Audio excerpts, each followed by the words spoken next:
Hello everyone, from this side Adarsh Kumar. Bihar staff selection commission के द्वारा fourth graduate level की vacancy निकाली गई हैं। तो ये टोटल नंबर ऑफ वैकेंसी आपका 1481 पोस्ट के लिए ये वैकेंसी निकाली गई है। तो इसमें क्या कुछ क्वालिफिकेशन मांगा गया है, कौन कौन से पोस्ट हैं, तो उसके बारे में डिटेल में समझते हैं। तो यहाँ पे आप ऑफिशियल नोटिफिकेशन देख सकते हैं।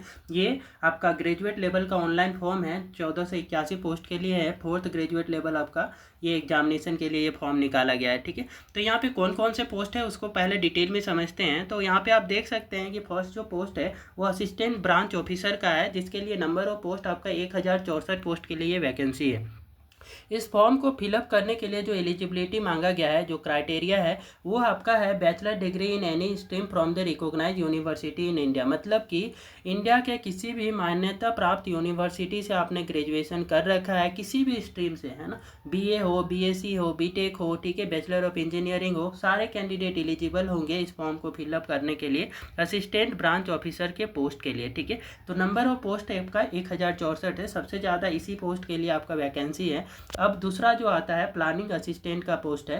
तो प्लानिंग असिस्टेंट के लिए 88 पोस्ट है। तो इस फॉर्म को कौन कौन से कैंडिडेट भरने के लिए एलिजिबल होंगे, तो इसमें भी सेम आपका यहाँ पे एलिजिबिलिटी क्राइटेरिया है, बैचलर डिग्री होना चाहिए, किसी भी भारत के मान्यता प्राप्त यूनिवर्सिटी से आपने बैचलर कर रखा है, ग्रेजुएशन कर रखा है, किसी भी स्ट्रीम से कर रखा है, बीए, बीटेक, बीसीए, ठीक है, सारे के सारे स्ट्रीम यहाँ पे एक्सेप्टेबल है, बस वो ग्रेजुएशन होना चाहिए। ठीक है, तो ये प्लानिंग असिस्टेंट का पोस्ट जो है 88 पोस्ट के लिए आप अप्लाई कर सकते हैं।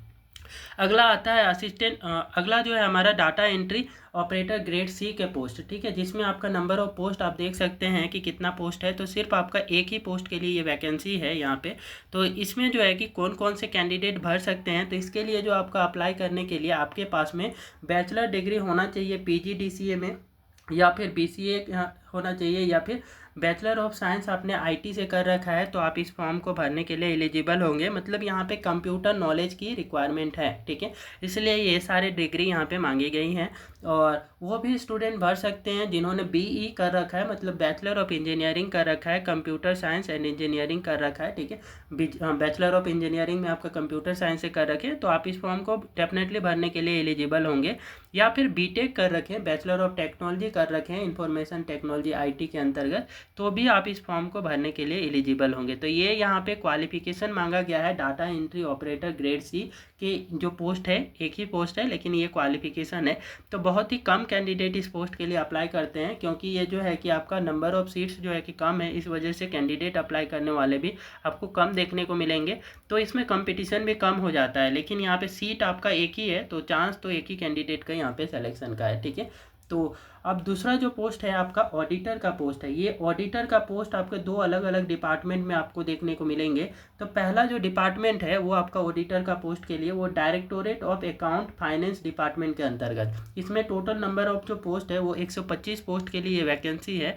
तो ये directorate of account finance department के अंतर्गत में ये आपको यहाँ पे काम करना होगा। और इसके लिए जो क्वालिफिकेशन मांगा गया है वो है आपका बैचलर डिग्री होना चाहिए, ग्रेजुएशन होना चाहिए आपका कॉमर्स से, या फिर इकोनॉमिक्स से, या फिर स्टैटिक्स के अंतर्गत, तभी जा कर के आप इसके जो है कि इस फॉर्म को एक ऑडिटर के पोस्ट के लिए अप्लाई कर सकते हैं।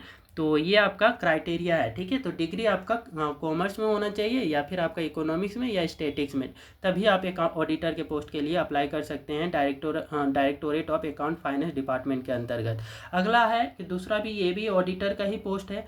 ये ऑडिटर का पोस्ट दूसरे डिपार्टमेंट में है। ये कौन से डिपार्टमेंट के अंतर्गत आएगा, तो ये जो ऑडिटर का पोस्ट है वो कोऑपरेटिव सोसाइटीज कॉरपोरेशन डिपार्टमेंट के अंतर्गत ये वैकेंसी है, जिसमें नंबर ऑफ सीट आपके 198 पोस्ट के लिए ये वैकेंसी है।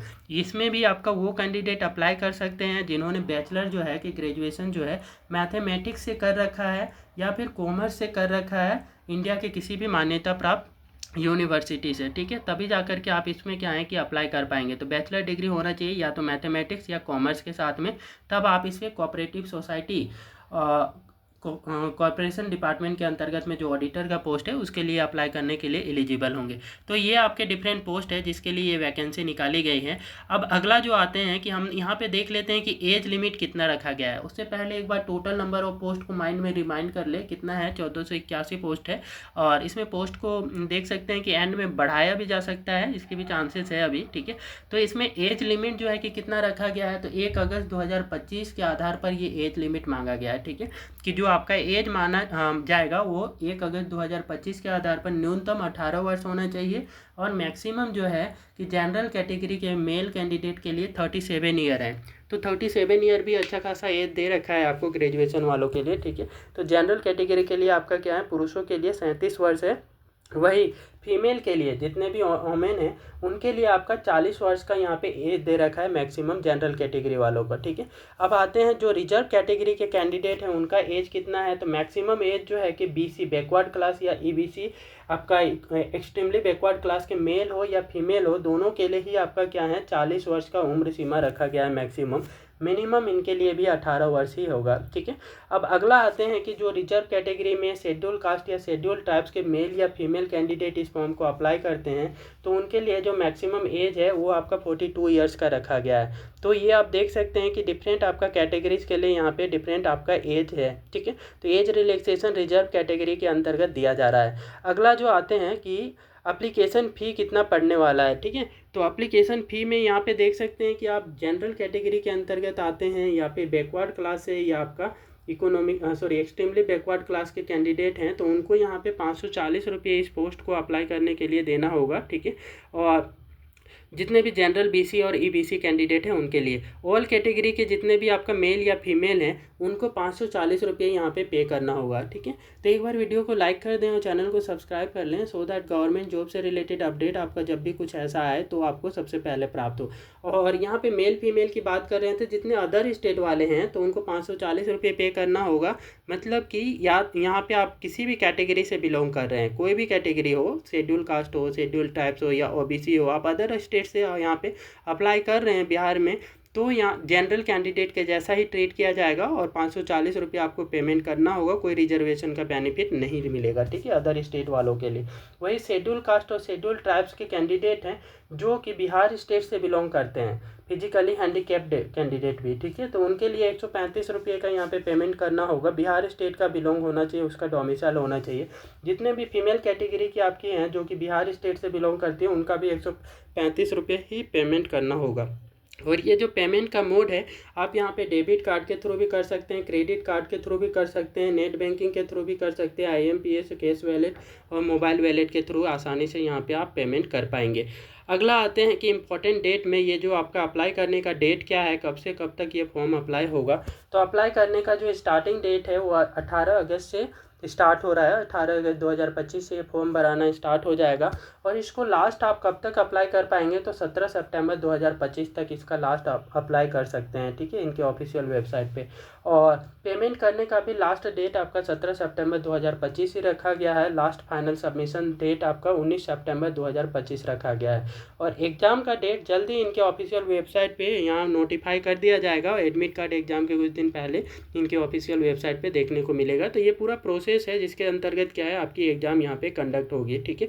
तो ये बहुत ही अच्छी अपॉर्चुनिटी है आप लोगों के लिए। बिहार स्टाफ सिलेक्शन के कमीशन के द्वारा ये वैकेंसी 4th लेवल की ग्रेजुएट लेवल की जो वैकेंसी है उसमें आप जॉब पाने के लिए, तो आप इसके लिए प्रिपेयर करते रहें। और जब भी ये फॉर्म आता है, अभी है टाइम आपके 18 अगस्त से ये फॉर्म भराना स्टार्ट होगा, तो उससे पहले आपके जो भी रिजर्व कैटेगरी के कैंडिडेट हैं वो अपना सर्टिफिकेट जरूर से बनवा लें, क्योंकि उसकी वैलिडिटी जो रहती है वो एक्सपायर हो गई होगी। तो आप पहले उसको चेक कर ले, यदि एक्सपायर हो गया है तो आपको क्या करना है, अपना जो डॉक्यूमेंट है वो प्रॉपर बना लेना है, तभी आप रिजर्व कैटेगरी का यहाँ पे बेनिफिट ले पाएंगे, ठीक है। तो ये थी इंपॉर्टेंट अपडेट आपका इस वैकेंसी से रिलेटेड। इस टाइप के और भी गवर्नमेंट जॉब से रिलेटेड अपडेट के लिए कृपया वीडियो को लाइक करें, शेयर करें और चैनल को सब्सक्राइब कर लें।